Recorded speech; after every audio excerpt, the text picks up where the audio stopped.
All eyes on the Dallas Cowboys. About a week ago, Jerry Jones said he didn't have a sense of urgency to rush to get Lamb's deal done. CeeDee Lamb, of course. But that might have changed a bit. Reports stated that Dallas's front office and Lamb's reps, they spoke prior to the team's departure to Vegas for their second preseason game. The Cowboys apparently offered him slightly under $33 million per season.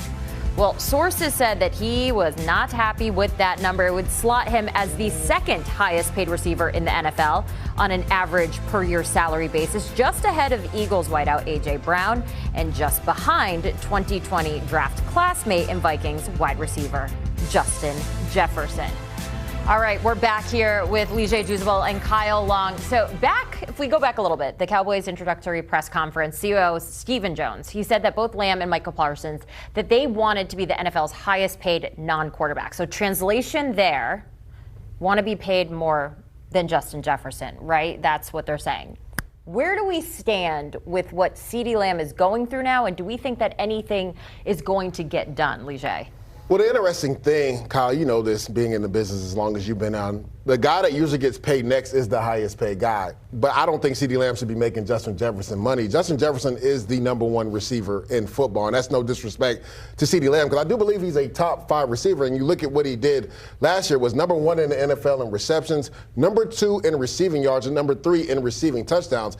But that's rare air talking about Justin Jefferson. I mean, his rookie year, he started off over 1,400 yards, then went over 1,600, then he went over 1,800. And Kyle, I was thinking, this guy's going to go over 2,000 yards. Well, he missed 8 games, Kyle, and he still went over 1,000 yards. That lets you know how special Justin Jefferson is. So I understand, because the market usually lets you be the next highest paid guy, but I don't think he should be getting Justin Jefferson money. But Dallas definitely needs to work this out, Jenny, because he is the focal point of that offense. I just gave you the statistics of what he did last year, and they treated him like a true number 1 receiver, right? Mike McCarthy did a really good job moving him around. I feel like they didn't do that the first year, Kyle. They kind of were stagnant with him. He was either on the left or on the right. Now they motion him around to get those advantageous situations where they can get him the ball. So this is something that needs to get done. Ultimately, I do believe CeeDee does get paid before Micah or Dak, but I don't agree with giving him $35 million because Justin Jefferson is in rare air. Yeah, these big, giant money conversations are hard to have as a lineman. You know, it's kind of an awkward thing to talk about. But here we are at the desk talking about CeeDee Lamb. Is he worth it? I think he is worth it because of the things you talked about with the Cowboys offense. They're explosive. They can use him any number of ways. They're going to get their money's worth, whatever the dollar amount is. Obviously, you're going to have to pay Dak and you're going to have to pay Micah eventually. But I think you start with CeeDee Lamb. And CeeDee Lamb, the matchup nightmare every single time he's on the field, everywhere. And you look at Dak's numbers, they're comparable to Patrick Mahomes' numbers in terms of throwing the football. I know that sounds a bit off, but if you were to look at it next to one another, it's crazy to me. Yeah, it is. And, you know, Cowboys fans, they love CeeDee Lamb. Cowboys players love CeeDee Lamb, and he's a safety blanket for anybody on the football field. So here I am scouring the interwebs, and CeeDee Lamb. No, this time it is HR compliant. He posted like a cryptic Spider-Man thing. The Dark Spider-Man? What is that? So that's when he got what's the alien? Sorry, we can't get a graphic of it. Dang, I forgot what his name. Venom. That's when he got like the venom on him. Yeah, and he became Dark Spider-Man. So what does that mean? Like no more Mr. Nice Guy? That's what it sounds like to me. The last thing he put out was after Jerry Jones made a joke and the LOL. You put the LOL. He put LOL. Yeah. So he's going Dark Spider-Man now. Yeah.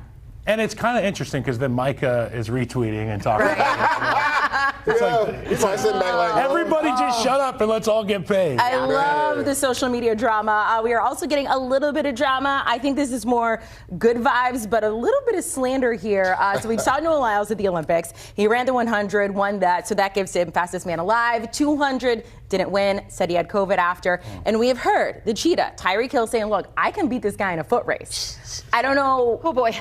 If that's true, but he went on the nightcap saying I could beat him, and maybe he cheated or made an excuse about his 200. Tyreek is just chasing clout. The man, anytime somebody fast comes up, he says he wants to race him. If he really wanted to race people, he would have showed up like DK Metcalf. And the man raced in the 60 meters this year in the Masters division. The man dodges smoke. I don't got time for that.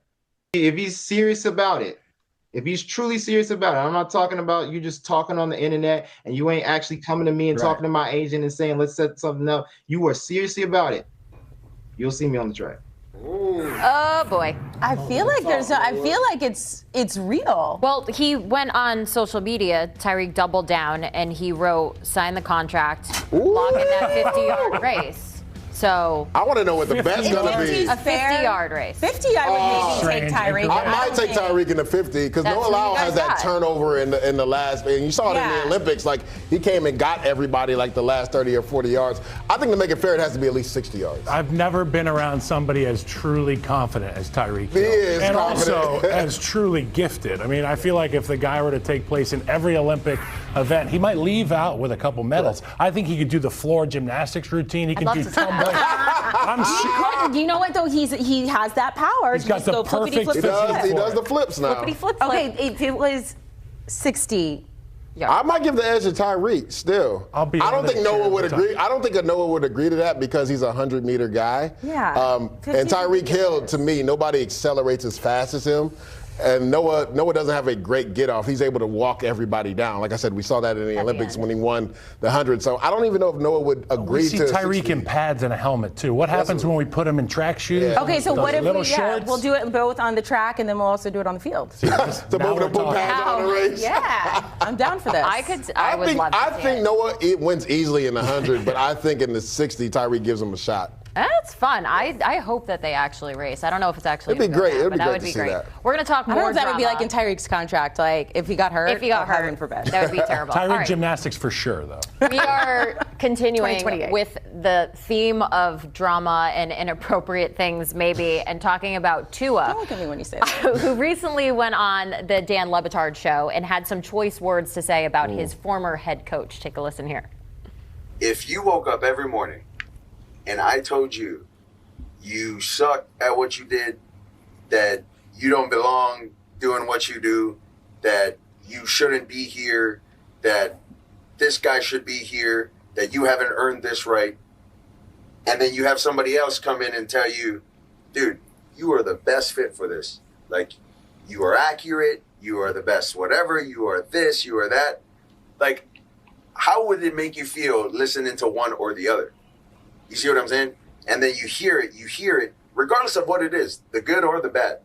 And you hear it more and more. You start to actually believe that.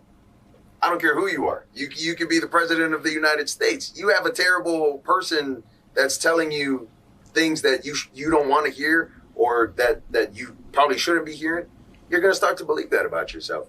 And so that's sort of like what ended up happening. And it was, I mean, it's basically been, 2 years of training that out of not just me, but, a couple of the guys as well that have been here since my rookie year.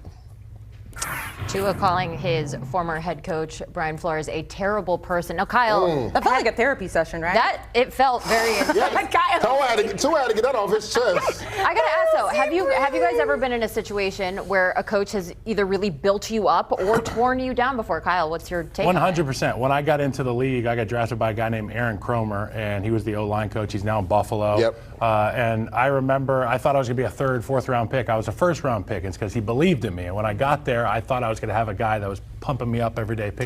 Not the case. I showed up in a good way. I love Cromer. But, some coaches find a way to challenge you, and they know what buttons to press. This, to me, seems like maybe a guy who thought he had a read on his player and was trying to press the right buttons, and it didn't come out the right way. And I'm really sorry that Tua had to deal with that. And as a football player, I understand how hard it can be emotionally when you come into work and you're giving your blood, sweat, and tears, and your brain, in some cases. Tua got beat up a lot on the field. I feel bad for him, but at the end of the day, not everybody understands the messaging, and some coaches are better at it than others. To your point, right? Every coach has their method and how they try to get the best out of a player. You got to remember the history of Brian Flores. Where did he come from? Bill Belichick tree. He challenges players, and sometimes he wanted to see where they were, where their mental fortitude was at. And I think that's what Brian Flores was doing. Now, did he do it the correct way? I'm not going to say he did the correct way because, like you said, you have to have a read on your players to see how they get motivated, how you can get the best out of them. Rex Ryan was great with that. I had him as a head coach,